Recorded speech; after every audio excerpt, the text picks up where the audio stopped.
사랑하는 여러분, 기독교는 오랫동안 기독교 교육을 해왔습니다. 초대교회가 가진 아름다운 전통과 또 초대 교부 그리고 사도 그리고 많은 목회자들에 의해서 저희가 지금까지 계속해서 이어온 교육 가운데 특별히 세 가지를 꼽을 수 있습니다. 첫째는 사도신경입니다. 이 사도신경은 우리가 공부할 때 그 목적이 뭐냐면 내가 무엇을 믿어야 되는가, 우리 믿음의 대상이신 하나님 그리고 예수님, 성령님을 우리가 믿습니다 라고 하는 이 고백을 우리는 계속해서 해오고 있습니다. 그 다음에 두 번째는 십계명입니다. 십계명은 내가 어떻게 살아야 하는가, 그래서 우리가 삶의 그 방법, 방향성을 이 십계명이 우리에게 설명해 주고 있습니다. 그리고 세 번째는 주기도문입니다. 이 주기도문은 예수님의 기도로 유명하죠. 기도의 내용입니다. 우리가 기도할 때 어떤 기도를 드려야 되는가, 그래서 사도신경, 십계명, 주기도문 이 세 가지는 오랫동안 교회가 전통을 가지고 지금까지 꾸준히 함께 해왔습니다. 그 가운데 저는 오늘 본문의 말씀에 비추어서 십계명에 관한 말씀을 여러분과 함께 나누도록 하겠습니다. 여러분, 출애굽기 20장 하면 딱 떠오르는 단어가 있습니다. 그것은 뭐냐면 십계명입니다. 이 출애굽기 20장은 전체적인 내용이 십계명인데, 이 십계명이 어떻게 주어졌는가라고 했을 때 그냥 불쑥 이 말씀이 이렇게 주어진 게 아니라 이 말씀을 주어진 배경을 보게 되면 하나님께서 십계명을 왜 주었는가라고 하는 것을 우리가 배우게 됩니다. 출애굽기 19장 5절과 6절 말씀인데 우리 같이 한번 읽어보도록 합니다. 세계가 너희가 내 말을 잘 듣고 내 언약을 지키면 너희는 모든 민족 중에서 내 소유가 되겠고 너희가 내게 대하여 제사장 나라가 되며 거룩한 백성이 되리라. 너는 이 말을 이스라엘 자손에게 전할지니라. 아멘. 여러분, 이 말씀은 십계명이 주어진 배경입니다. 자, 그렇다면 이 말씀이 어떤 말씀일까요? 두 번째 줄을 보면 너희가 내 말을 잘 듣고 내 언약을 지키면 이랬잖아요. 우리가 신명기 6장에 보면 이 셰마 교육, 들으라 이스라엘아, 이스라엘아 들으라. 그래서 이 하나님의 말씀을 계속해서 들려주는데, 그러면 하나님의 말씀을 받는 입장은 이 말씀을 잘 마음에 새기고 그리고 이 언약의 말씀을 잘 지키면 너희가 제사장 나라가 되고 거룩한 하나님의 백성이 된다고 하는 이런 약속의 말씀입니다. 그래서 말씀대로 살라는 것인데, 근데 이 말씀 속에 특별히 처음에 보면 세계가 다 내게 속하였나니 이렇게 되어 있거든요. 이 말씀은 십계명을 주어진 그 배경이 이방 민족들이, 하나님께서 이스라엘 백성들이 신앙생활하는 그 모습을 보고 자극을 받아서 의욕적으로 하나님을 믿게 하는 것이 하나님의 뜻이었습니다. 그래서 하나님은 이 뜻 때문에 이스라엘 백성들을 두신 겁니다. 이스라엘 백성들을 선택한 겁니다. 이스라엘 백성들을 선택한 것은 이스라엘 백성을 통해서 세계 모든 만민과 민족과 모든 세계 나라들이 하나님을 알고 하나님을 알아가고자 하는 목적으로 이스라엘 백성들에게 십계명을 준 거예요. 이 말은 이스라엘 백성에게만 해당되는 것이 아니라 모든 세계 민족과 모든 세계 나라들이 전부 다 이 하나님의 말씀을 배우고자 하는 목적입니다. 그래서 이 말씀을 가만히 묵상하면 하나님께서 굉장히 큰 그림을 그리는 것을 볼 수가 있어요. 어떤 큰 그림이냐면 세계의 모든 나라와 그리고 모든 민족들이 전부 이스라엘 백성들을 통해서 그들의 삶과 신앙과 그리고 그들 그 거룩함을 통해서 하나님을 믿고 싶은 의욕이 생기고, 그래서 하나님을 믿고 싶어서 좀 더 적극적으로 하나님 앞에 다가갈 수 있도록 하기 위해서 이 계명이 매우 중요하다라고 하는 것을 우리에게 설명해 주고 있는 겁니다. 자, 그러면 이 말씀을 이번에는 우리 현재적인 우리의 삶에 한번 적용을 해보겠습니다. 현재적인 삶에 적용을 하면 어떤 뜻이 될까요? 여러분, 우리 주변에 많은 믿지 않는 가족들도 있고 또 믿지 않는 이웃들도 있습니다. 그럼 믿지 않는 이 가족과 이웃들을 우리가 어떻게 그들을 구원시키고 그들을 하나님께로 인도할까요? 그들을 하나님께 인도하는 가장 좋은 방법은 어떤 방법이냐면 우리 안에서 하나님의 모습이 드러나는 겁니다. 우리 안에서 하나님의 형상이 드러나는 겁니다. 다시 말하면 우리가 세상 가운데 빛과 소금처럼 우리가 하나님 앞에서 거룩한 삶을 살게 되면 거룩하지 못한, 그러나 거룩하고 싶은 이 많은 이방 사람들이 이 믿음 생활을 잘하는 우리를 보면서 우리에게서 어떤 모습을 보냐면 하나님의 모습을 보게 되는 겁니다. 왜냐하면 우리가 하나님의 형상대로 지음을 받았잖아요. 그래서 그들이 하나님께로 다가오고 하나님을 믿게 만드는데 하나님께서 저와 여러분을 영광교회를 이 땅에 모든 교회들을 사용하신다고 하는 사실을 믿으시기 바랍니다.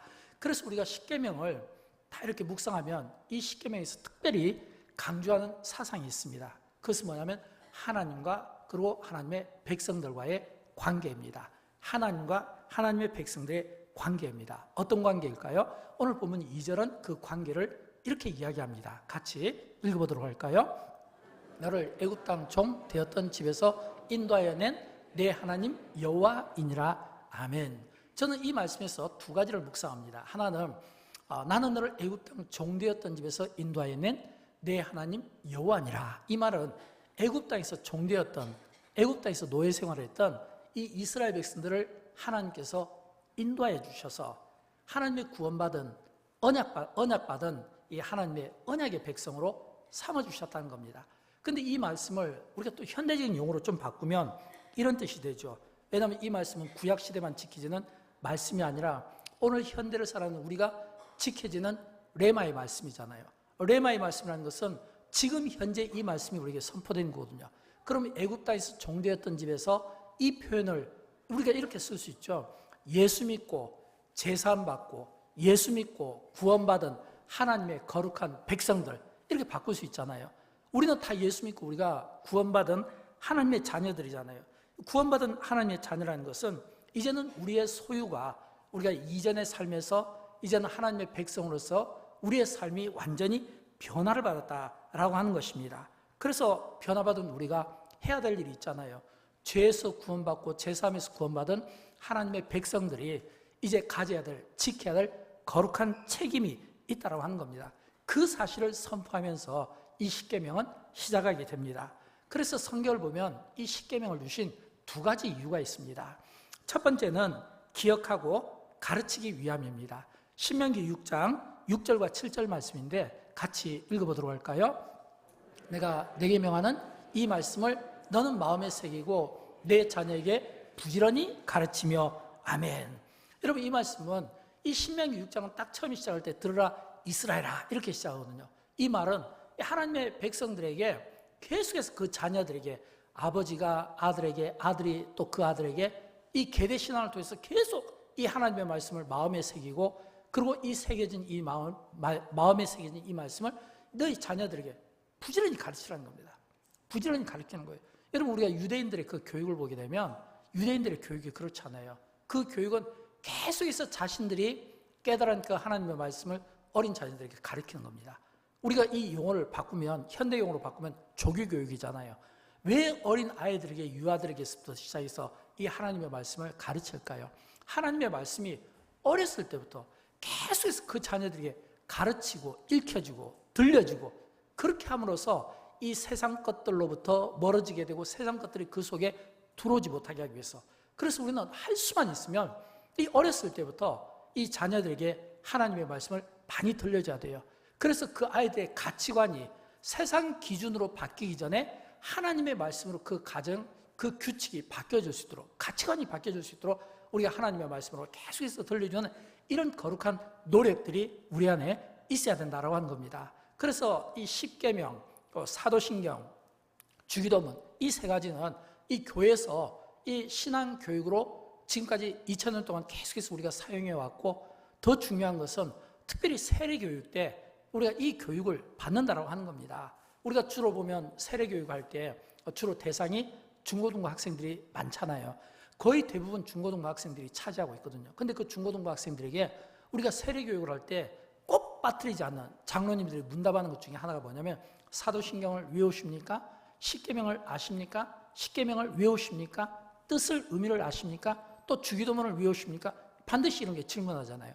이런 이 질문을 왜 우리가 세례교육 때 하게 되냐라고 하는 겁니다. 그만큼 이 사도신경이나 이 십계명이나 이 주기도문이 너무너무 중요하다고 하는 겁니다. 저는 여러분, 그런 의미에서 우리 모두가 다시 한번 이 십계명, 하나님께서 직접 돌판에다가 손으로 쓰신 이 10가지 이 계명이 저와 여러분의 삶 가운데 지켜지기를 주님의 이름으로 축원드립니다. 그 다음에 두 번째, 이 계명을 주신 목적은 뭐냐면 우리를 돕기 위해서입니다. 우리를 돕기 위해서요. 여러분, 하나님께서 우리에게 이 십계명을, 이 법을 제정해 주실 때 제정해 주신 목적은 우리를 괴롭히기 위한 목적이 아닙니다. 우리의 유익을 주기 위한 목적이에요.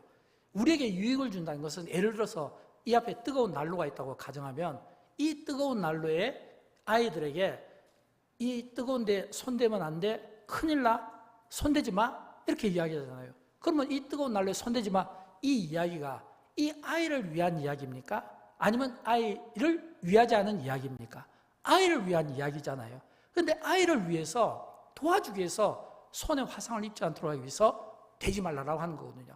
이런 것처럼 십계명은 10가지 계명인데 그 10가지 계명 가운데 2가지, 안식일을 거룩하게 지키라, 그리고 부모를 공경하라, 이 2가지를 뺀 나머지 8가지는 전부 하지 말라거든요. 그런데 하지 말라는 이 의미가 부정의 의미가 아니라 긍정의 의미입니다. 하지 말라는 이 의미가 우리에게 도움과 유익을 주기 위해서 하신 말씀이다라고 하는 겁니다. 십계명은 구원받은 성도들이 지켜야 될 계명입니다. 구원받은 성도들이 지켜야 될 계명이라는 것은 여러분 처음 예수 믿고 구원받았을 때 우리에게 어떤 일이 일어날까요? 신분의 변화가 일어납니다. 어떤 신분의 변화가 일어날까요? 구원받기 전에는 내가 주인 된 삶이었는데 구원받음으로써 변화된 신분은 내가 주인이 아니라 주님이 주님이신 겁니다. 그래서 하나님을 우리는 어떻게 부르냐면 아버지라고 부릅니다. 그리고 나는 아들이라고 부릅니다. 우리가 구원받았다는 증거예요. 우리가 구원받지 않았다면 절대로 하나님을 아버지라고 부를 수가 없는 거예요. 그런데 구원을 받았기 때문에 나에게 구원을 주시고 나의 창조해 주신 하나님이 나의 아버지가 되시고 나는 그의 백성이 되고 또 아버지가 우리의 왕이 되시고 또 나는 그의 백성이 되고 또 하나님은 우리의 목자가 되어주시고 우리는 그의 기르시는 양이 된다고 하는 이런 고백이 우리 안에서 자연스럽게 나온다고 하는 겁니다.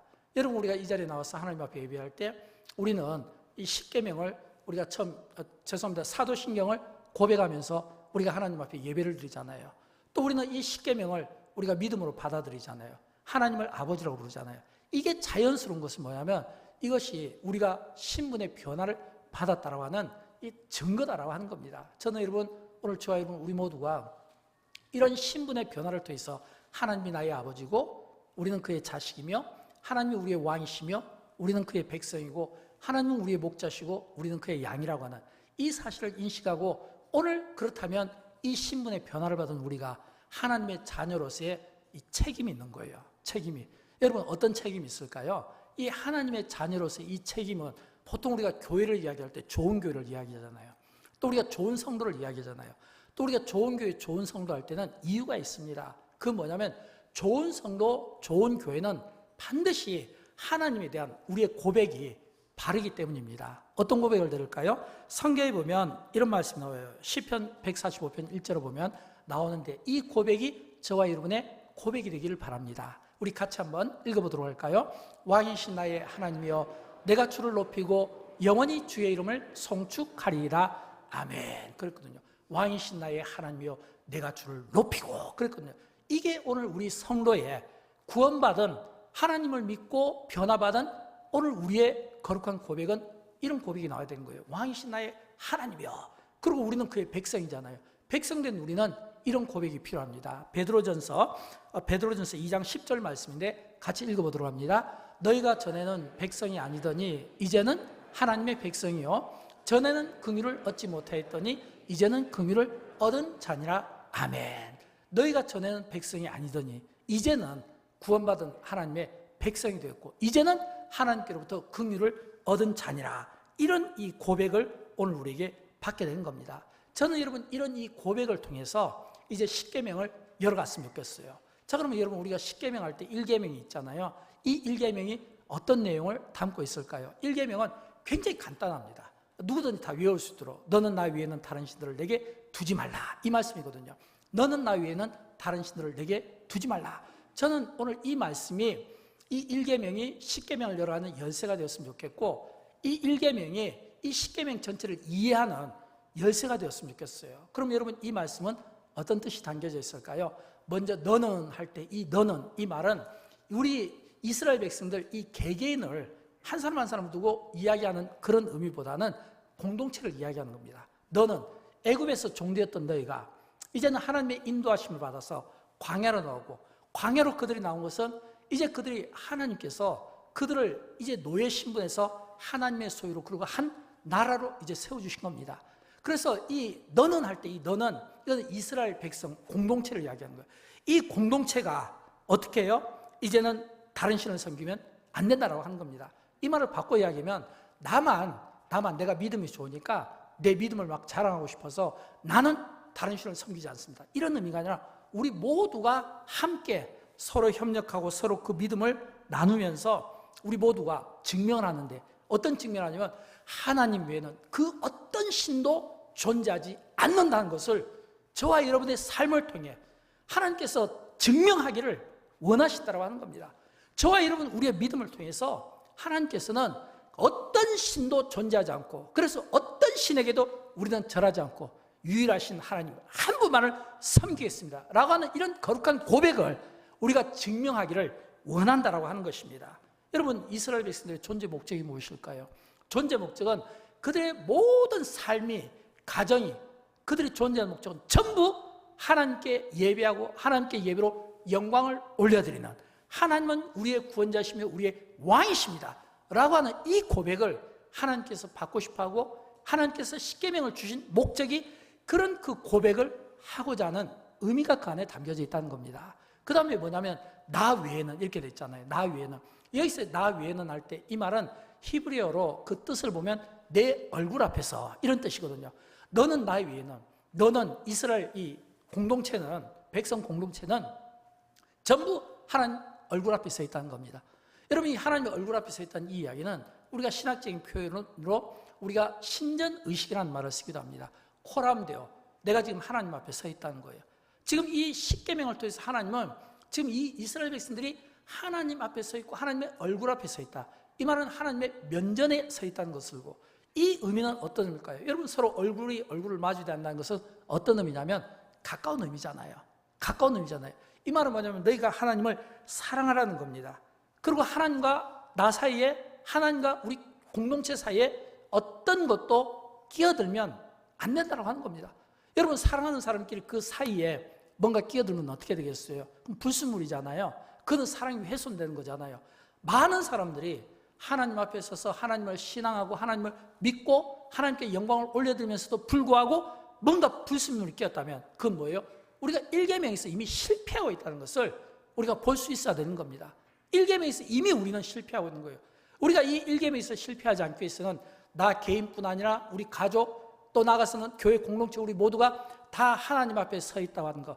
그래서 하나님과 친밀한 관계, 하나님과 가까운 관계, 어느 정도로 가깝냐면 하나님과 우리 사이에 가까워서 그 어떤 불순물도 끼지 않도록 해주라라고 하는 것입니다. 왜냐하면 하나님만이 우리의 온전한 유일한 우리의 경배의 대상이 되기 때문에 그렇습니다. 이게 하나님 앞에 서 있는 거거든요. 저는 여러분, 저와 여러분, 우리 모두가 우리가 신앙생활할 때 우리의 신앙이 하나님 앞에 서 있기를 원하고 하나님 앞에서의 신앙이 되기를 원하고 하나님과 함께하는 신앙이 되었으면 좋겠어요.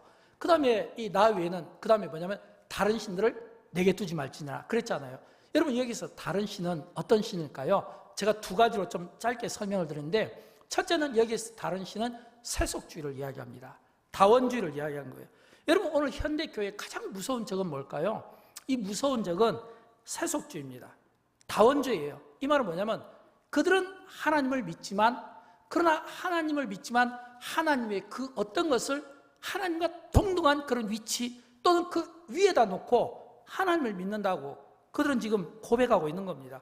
이 말은 뭐냐면 그들이 하나님을 믿지만 동시에 우상을 숭배하고 있다는 겁니다.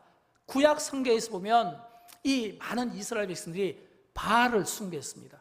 그들이 바알을 숭배한 것은 바알이 아스타롯과 어떤 관계를 통해서 비를 준다고 하고 그 비가 그들의 그 농업에 풍요를 가져다 준다고 해서, 그래서 바알하면 이 바알은 그들에게 풍요의 신으로 알려져 있는 거예요.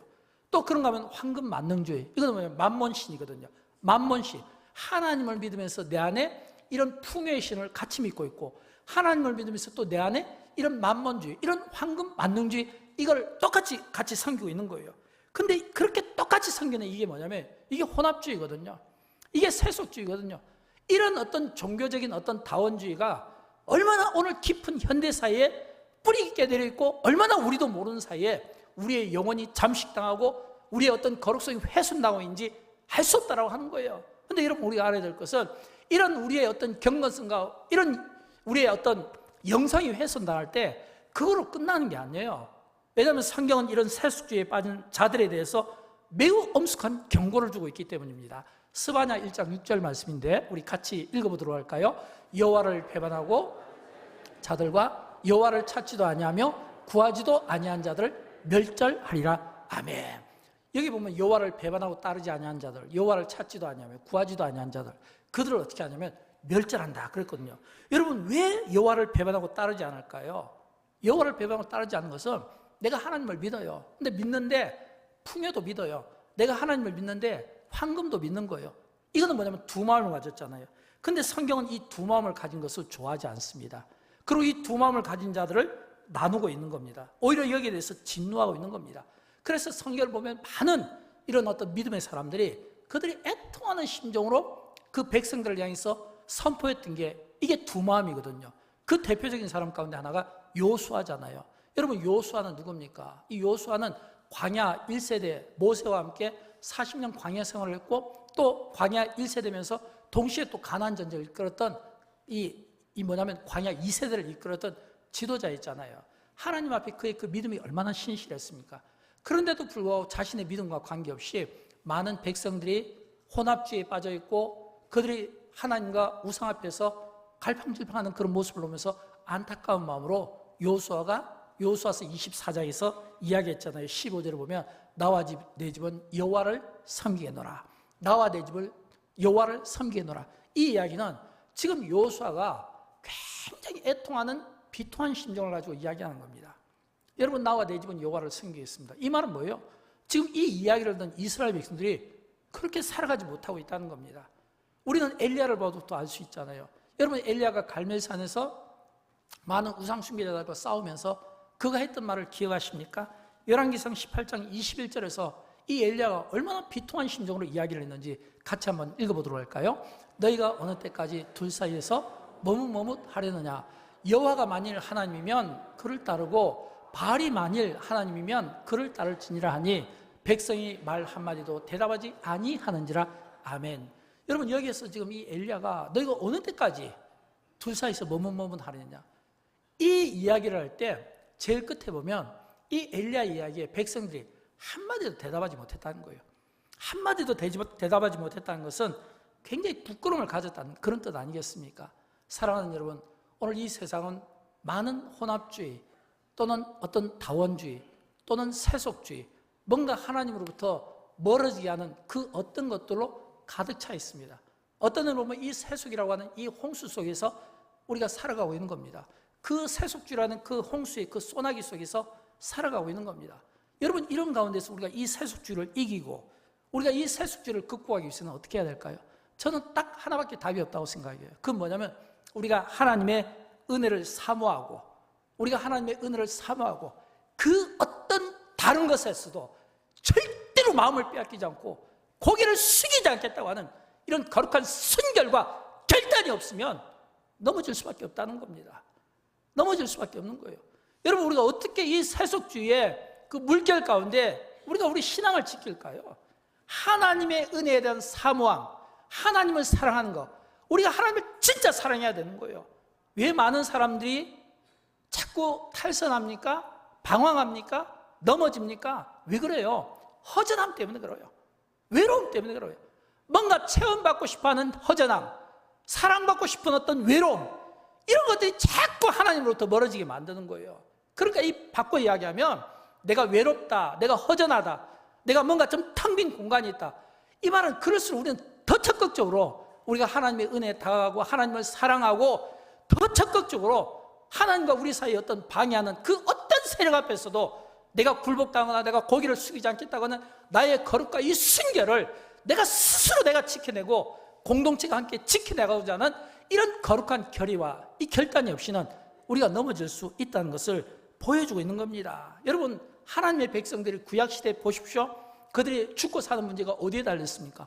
하나님을 믿느냐 믿지 않느냐, 하나님을 섬기느냐 섬기지 않느냐, 하나님을 신앙하느냐 하지 않느냐, 여기에 따라서 그들의 죽고 사는 문제가 결정되었다고 하는 겁니다. 그래서 우리는 할 수만 있으면 우리가 하나님을 더 가까이 하고 하나님을 더 섬기고 하나님 앞에 더 예배자리로 나오고 더 하나님과 아주 친밀한 이 관계, 그래서 그 어떤 것도 우리가 유혹받지 않도록 우리가 스스로 우리 자신을 우리가 하나님과 더 가깝게 붙는 것 외에는 다른 방법이 없는데, 근데 오늘 현대 많은 경우 우리 조금 전 장로님께서도 기도하시면서 안타까움을 가지고 위기를 이야기하고 안타까움을 가지고 어떤 이 세속주의를 이야기했는데, 이런 이 안타까움과 이런 어떤 세속주의, 어떤 이런 위기가 자꾸 우리에게 찾아온 것은 우리의 정체성을 망가게 해서 그래요. 정체성을 망가졌다는 것은 내가 누구입니까? 나는 하나님의 자녀예요. 하나님께서 자기 아들을 내어서 피로 맞바꾼 언약의 백성이에요. 나는 하나님과 맺은 언약이 있어요. 나의 힘은 어디에서 나옵니까? 많은 사람들이 우리 그리스도인들의 힘이 어디에서 나옵니까? 라고 할 때, 여러분, 우리의 힘이 어디에서 나옵니까? 우리의 힘은 하나님으로부터 나오는 거예요. 이스라엘 백성들 그 40년간의 그 광야 생활을 한번 생각해 보십시오. 그들이 농사를 지었습니까? 그들이 매매를 했나요? 그들이 어떤 물건들을 만들어냈나요? 그게 아니잖아요. 그럼에도 불구하고 이스라엘 백성들을 많은 이방 나라가 부러워한 겁니다. 아니, 도대체 저들은 어떻게 농사도 안 짓는데, 어떻게 장사도 안 하는데, 어떻게 사업도 안 하는데, 어떻게 하나님께서 40년의 저 광야 생활을 지켜주시나 이거예요. 이유는 딱 하나예요. 하나님의 언약의 백성이기 때문에. 그래서 왜 당신들에게는 힘이 있습니까? 하나님으로부터 나오는 힘이 있다는 거예요. 우리가 오늘 이 자리에 서 있고 우리가 이 자리에서 하나님 앞에서 은혜로다, 모든 것을 은혜로 여기는 것은 우리에게 이런 은혜를 베풀어 주신 이 하나님의 은혜가 저와 여러분에게 있기 때문인 것을 믿으시기 바랍니다. 근데 이걸 자꾸 우리가 잊어먹고 있는 거예요. 내가 하나님의 자녀라는 거, 내가 하나님의 형상을 닮은 창조물이라는 거, 그래서 나는 하나님의 선한 목적 가운데 세움을 받았다는 거, 이걸 자꾸 망각하니까 엉뚱한 것들이 자꾸 내 안에 들어오게 되는 거예요. 그래서 우리는 더 그럴수록 하나님을 가까이 두고, 하나님을 가까이 하기 위해서는 이 유대인들이 어렸을 때부터 아이들에게 하나님의 말씀을 자꾸 가르치고 익힌 것처럼 우리가 늘 성경을 가까이 하고 우리가 하나님 앞에 늘 기도하는 이런 경건한 이 삶을 우리가 살아야 되는 겁니다. 사랑하는 여러분, 하나님의 백성은 우리가 아브라함의 혈통이기 때문이 아닙니다. 하나님의 백성은 우리가 할례를 받았기 때문이 아닙니다. 하나님의 백성은 우리가 하나님의 유일성을 인정하고 하나님의 하나님 되심을, 하나님 우리의 왕이심을, 하나님 우리의 아버지심을 인정할 때 우리가 하나님의 백성이고 하나님의 자녀인 것을 믿으시기 바랍니다. 이 믿음이 오늘 우리에게 필요한 거예요. 그 다음에 두 번째는 거짓 신들입니다. 좀 현대적인 용어로 바꾸면 오늘 우리 중에는 거짓 신들이 너무 많은 것 같아요. 거짓 신들이, 예를 들어서 이 거짓 신이 앞에서 말씀드린 만몬도 있고 풍요도 있고 또는 자녀가 될 수도 있고 또는 식탐이 될 수도 있고 명예가 될 수도 있고 또는 우리 자신이 될 수도 있어요. 거짓 신들이 굉장히 많아요. 그런데 제가 몇 가지 한번 제가 예를 좀 들어볼게요. 보통 우리가 거짓 신을 이야기할 때는 음식을 들을 수 있습니다. 여러분, 이 음식은 하나님께서 우리에게 주신 것이고 우리가 이 음식에 대해서는 감사하는 마음을 가져야 돼요. 그러나 이 음식이 어떤 사람에게는 그냥 음식에 대해서 욕심을 부린다든지 아니면 스트레스 받으면 음식으로 푼다든지 아니면 하나님께서 주신 이 음식을 충분히 우리가 먹었음에도 불구하고 이거를 통제하지 못하고 더 먹는, 이건 뭐냐면 우리 몸이 하나님의 거룩한 성전이잖아요.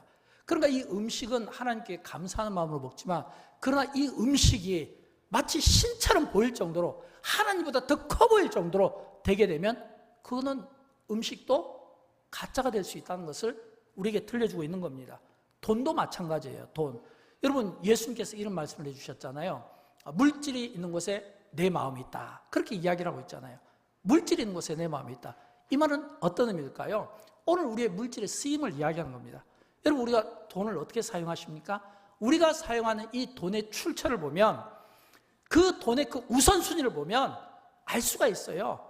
지금 내가 거짓 신을 내가 숭배하고 있는지. 왜냐하면 이 돈은 만몬주의잖아요. 그러니까 이것이 하나님의 영광을 위해서, 하나님의 기쁨을 위해서, 가난한 자들을 위해서 내가 기쁨으로 쓰여지고 있는지, 아니면 나의 육신의 정욕과 안목의 정욕과 이생의 자랑을 위해서 이 돈이 쓰여지고 있는지, 이걸 우리가 정확하게 볼 수 있어야 된다고 하는 겁니다. 가족도요, 때로는 신이 될 수 있어요. 여러분, 아브라함이 창세기 22장에서 그가 하나님께로부터 테스트를 받잖아요. 왜 받았을까요?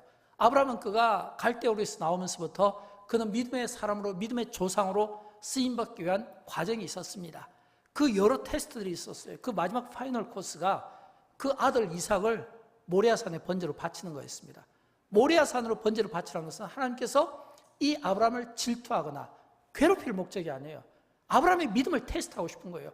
그 아들까지도 하나님 때문에 바칠 수 있는지, 그 아들까지도 바치면서 하나님을 사랑하는지 그걸 보고 싶어 했다라고 하는 겁니다.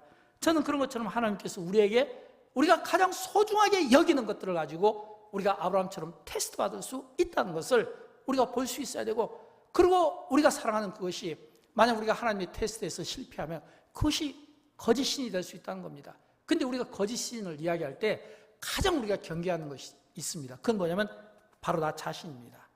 내가 가장 경계해야 돼요. 왜일까요? 여러분, 내가 나를 모르잖아요. 여러분이 여러분 자신을 얼마나 압니까? 여러분 자신이 사탄의 또는 마귀의 유혹을 받았을 때 담대하게 물리칠 수 있다고 자신할 수 있습니까? 왜 제가 이 말씀을 드리냐면, 마귀는 끊임없이 우리 생각 속에 들어오는 거예요. 끊임없이 우리 생각 속에 들어와서 우리에게 충동하는 겁니다. 너 하고 싶은 대로 해. 너의 인생이잖아. 너가 주인이잖아. 너가 하고 싶은 대로 하라 이거예요. 너가 하나님이 될 수 있어. 너가 신이 될 수 있어. 이런 이야기를 끊임없이 심어준다는 겁니다. 우리가 에덴 동산에서 아담과 하와가 왜 넘어졌을까요? 에덴 동산에서 아담과 하와가 넘어진 것은 그들이 교만해져서 하나님처럼 되고 싶어하는 그 마음 때문에 넘어진 것을 우리가 볼 수 있잖아요. 창세기에 보면 나오죠. 3장 5절 말씀인데 같이 읽어볼까요? 너희가 그것을 먹는 날에는 너희 눈이 밝아져 하나님과 같이 되어 선악을 알 줄 하나님이 아심이니라. 아멘. 여러분, 여기에 보면 이 아담과 하와가 제일 먼저 넘어질 때 그들이 어떤 유혹을 받았냐면, 너희가 이 선악과를 먹으면 눈이 밝아져서 하나님같이 된다라고 하는 겁니다.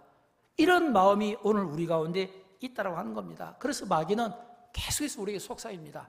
너가 옳은 거니까, 너가 하고 싶은 대로 하고, 너의 인생이니까 너가 하고 싶은 대로 다 해. 너는 신이야. 최근에 얼마 전에 우리 한국 사회에 나는 신이다. 그래서 굉장히 방송을 통해서 이 한국 사회를 한번 경악하게 한 적이 있잖아요. 근데 우리는 그런 그 방송을 보면서 참 저런 사람이 있을 수 있을까라고 하지만은, 그런 방송을 보면서 우리 자화상을 볼 수 있어야 돼요. 우리에게는 내가 신이 되고 싶어하는 마음이 없는지, 우리에게는 내가 신이 되고 싶어하는 이런 욕망은 없는지, 나도 있을 수 있다는 겁니다. 그래서 우리는 제일 모르는 게 뭐냐면 내가 내 자신이에요. 내가 마귀의 유혹이나 어떤 사람들 그 유혹이 통해서 신이 되고 싶어하고 높아지고 교만하고 싶어하는 이런 마음들이 혹시 우리에게는 없는지. 근데 사실은 있다 할지라도 우리가 우리 인생을 내 마음대로 살면 안 되는 겁니다. 성경은 그런 유혹들이 있다고, 그런 그 유혹들을 우리가 뿌리쳐야지, 그런 그 유혹 속에 우리가 굴복하고 고개를 숙이면 안 된다는 것을 우리에게 가르쳐주고 있는 겁니다. 에스겔서 28장 2절 말씀인데 우리 같이 읽어보도록 할까요? 내 마음이 교만하여 말하기를 나는 신이라. 내가 하나님의 자리에 곧 바닥 가운데 앉아 있다 하도다. 내 마음이 하나님의 마음 깊은 체할지라도 너는 사람이요 신이 아니거늘 그랬거든요. 너는 사람이요 신이 아니거늘 그랬잖아요. 그런데도 불구하고 우리 가운데는 신이 되고 싶어하는 이런 사람들이 있다고 하는 겁니다. 사랑하는 여러분, 저는 우리 가운데 성령께서 이 시간 우리에게 어떤 감동과 또는 깨달음을 주셔서 혹시라도 내가 높아지고자 하는 마음, 내가 신이 되고 싶은 마음, 또는 내가 어떤 음식이나 명예나 이성이나 물질이나 풍요나 이런 것들이 정말 내가 신처럼 섬기고 있는 이런 마음이 내 안에는 없는지, 혹시라도 그런 마음이 있다면 이 시간 깨달음을 통해서 성령께서 여러분을 깨닫게 해주시고 그 깨달음을 통해서 다 내려놓는, 그래서 온전히 하나님만을 높이고 경배하는 믿음을 갖게 되기를 주님의 이름으로 축원드립니다. 이런 마음이 오늘 우리에게 정말 필요합니다. 사랑하는 여러분, 우리가 십계명 가운데 제1계명을 잘 지키려면 어떻게 해야 될까요? 우리가 십계명 가운데 1계명을 잘 지키려면 무엇보다 첫째는 우리가 하나님을 범사에 인정하는 마음이 필요합니다. 잠언 3장 6절에 보면 이런 말씀이 나오잖아요. 너는 범사에 그를 인정하라. 그리하면 내 길을 지도하시리라 라고 했잖아요. 범사에 우리가 하나님을 인정하는 마음이 필요합니다. 성공하기를 원하십니까? 하나님을 첫 자리에 모셔보시기를 바랍니다. 축복받기를 원하십니까? 하나님을 첫 자리에 모셔보기를 원합니다. 형통한 삶을 원하십니까? 하나님을 첫 자리에 모셔보기를 원합니다. 하나님을 첫 자리에 모신다는 것은 그 하나님의 그 복을 받고 싶은 모든 사람들은 첫 자리에 모신다는 것은 어떤 의미냐면, 보통 우리가 영문으로 이야기할 때 first 이런 말을 쓰잖아요. 이 말은 뭐냐면 하나님을 가장 높은 곳에 올려들고 우리가 하나님을 신앙합니다. 그리고 우리가 하나님을 높입니다. 이런 표현들이잖아요. 정말 하나님을 여러분의 삶 속에 첫째에 모신다면 이 5가지, 이 first에 나오는 이 이니셜을 가지고 여러분에게 좀 말씀을 잠시 드리고 싶은데 여러분이 이걸 한번 스스로 한번 점검을 해보셨으면 좋겠어요. 첫째는 뭐냐면 파이낸스, 재정입니다. 여러분, 여러분의 재정은 어떻게 사용되고 계십니까? 잠언 3장 9절로 10절에 보면 이런 말씀이 나오잖아요. 같이 읽어볼까요? 내 재물과 내 소산물에 처음 익은 열매로 여호와를 공경하라. 그래야면 내 창고가 가득히 차고 넘치리라 그랬잖아요. 여러분의 재정은 어떻게 사용하십니까? 여러분의 재정 가운데 오늘 이 잠언은 우리에게 교훈하기를 처음 익은 열매로 여호와를 공경하라. 이 말은 뭐냐면 첫 첫 예물, 그 첫 예물을 가지고 하나님께 공경하면 내 창고가 가득하고 넘치리라 라고 있거든요. 이건 뭐냐면 첫 것을 가지고 하나님께 드린다는 것은 하나님 우선주로 살아가는, 하나님을 우리의 삶의 우선으로 두는 이런 고백 아니겠습니까? 그 다음에 두 번째는 뭐냐면 인터레스트, 관심입니다. 우리의 관심은 어디에 있을까요? 여러분, 어떤 관심이 있나요? 우리의 이 관심의 첫 자리가 어디에 있는가, 이걸 생각해 보면 돼요. 교회인지, 여행에 있는지, 아니면 어떤 이렇게 운동 쪽에 있든지, 우리가 하루의 그 삶 가운데 나의 가장 관심을 끄는 이 관심의 영역이 어디에 쏠려 있는가, 이걸 볼 수 있어야 돼요. 그런데 중요한 것은 우리가 하나님을 가장 첫 자리에 모신다는 것은 무슨 일을 하든지 하나님의 영광을 위해서 사는 것이 중요하지 않겠습니까? 고린도전서 10장 31절 말씀인데 우리 같이 읽어봅니다. 너희가 먹든지 마시든지 무엇을 하든지 다 하나님의 영광을 위하여 하라 그랬거든요. 우리의 관심이 먹든지 마시든지 무엇을 하든지 하나님의 영광을 위하여 쓰임받기를 진심으로 축복합니다. 세 번째는 릴레이션십입니다. 관계. 여러분, 어떤 관계를 맺고 계십니까? 내가 맺고 있는 인간관계를 한번 가만히 생각해 보세요. 그 인간관계가 세상 사람들에게는 이 인간관계가 인성이 참 중요할 거예요. 도덕성이 중요할 거예요. 그러나 우리가 교회 안에서 우리가 기독교 신앙을 가진 우리는 이 인성과 도덕성 못지않게 중요한 것은 영성입니다. 영성, 영적인 삶이에요. 우리는 60만 가지고 사는 삶은 아니잖아요. 그러므로 여러분의 맺고 있는 모든 인간관계가 영성과 인성이 있고 도덕성이 있는지 없는지, 영성이 있고 인성이 있다면 여러분이 맺는 이 관계나 이 교제는요, 항상 선한 말이 나와야 돼요. 왜일까요? 하나님은 선하신 분이잖아요. 선하신 하나님 앞에서 우리의 언어는 선해야 돼요. 우리의 언어가 선하지 못하고 다투고 미워하고 시기하고 남을 흉보고 남을 죽이는 이런 어떤 악한 동기에서 나왔다면 그런 관계는 빨리 청산하는 게 좋습니다. 왜냐하면 우리가 하나님을 삶의 첫 우선에 모신다는 것은 이 하나님과 이 관계에서, 먼저 이 사람과의 이 관계에서 우리가 승리할 수 있어야 돼요. 저는 여러분 맺는 모든 인간관계에서 여러분과 친하신 분, 여러분과 교제하시는 분들이 서로를 이렇게 축복했으면 좋겠어요. 우리 장로님은 정말 영성이 있어. 우리 권사님은 진짜 인성이 있어. 도덕성이 있어. 그래서 한국교회에 근심이 되지 않았으면 좋겠고, 한국 사회에 근심이 되지 않았으면 좋겠고, 그러기 위해서는 어떻게 해야 될까요? 영성과 인성에서, 도덕성에서 반드시 열매를 맺을 수 있기를 주님의 이름으로 축원드립니다. 네 번째는 스케줄이에요. 일정. 여러분 하루에 24시간의 삶을 어떻게 사십니까? 저는 여러분의 24시간의 이 삶이 12시에서 12시로 시작하고 끝나지 않았으면 좋겠어요. 여러분의 그 하루의 그 일정의 첫 시간은 항상 하나님 앞에 기도하고 예배로 시작했으면 좋겠어요. 먼저 일어나서 새벽에 기도를 하시든 아니면 가정에서 기도를 하든 큐트를 하든, 그래서 여러분의 일정이 내가 일어나서 먼저 하나님 앞에 경건의 시간을 갖고 하나님 앞에 예배하고 기도하는 그 시간부터 이게 우선순위가 되었으면 좋겠어요. 그리고 하루 시간을 24시간으로 정했으면 좋겠어요. 이 말은 뭐냐면 하나님을 나의 첫 자리에 모시는 방법 아니겠습니까? 그 다음에 마지막 다섯 번째는 트러블입니다. 문제. 사랑하는 여러분, 우리는 살아가면서 예상치 못한 많은 문제를 만납니다. 사람들은 그 문제 앞에서 다양한 반응을 보입니다. 당황하는 분들도 있고 낙심하는 분들도 있고 두려워하는 분들도 있습니다. 그러나 어떤 분들은 문제 때문에 하나님을 바라보는 인생도 있습니다. 여러분, 우리가 하나님 앞에 서 있다는 것은 뭐냐면 하나님과 마주 대하고 있다는 겁니다. 하나님과 마주 대하고 있다는 이 의미는 뭐냐면 늘 우리가 하나님의 보호 속에, 그늘 속에 살아가고 있다는 겁니다. 그런데도 불구하고 이 문제 때문에 하나님을 보지 못하는 어리석은 인간이 되기보다는 오히려 그 문제 앞에서 문제를 주신 하나님, 문제의 해결에 능력을 가지신 하나님, 그 하나님을 바라보는 이런 믿음을 가졌으면 좋겠어요. 오히려 이 문제는 우리가 하나님을 바라볼 수 있도록 만들어주시는, 그래서 하나님을 나의 첫 자리로 모시는데 가장 중요한 방법이 될 수 있다고 하는 겁니다. 사랑하는 여러분, 저는 이 5가지가 우리의 한 주간의 삶 가운데 한번 점검되었으면 좋겠어요. 그래서 이 5가지의 이 삶 가운데 승리했으면 좋겠습니다. 그래서 우리 모두가 하나님 앞에서 정말 십계명을 잘 지키는 예배자의 성공자가 되시기를 주님의 이름으로 축원드립니다.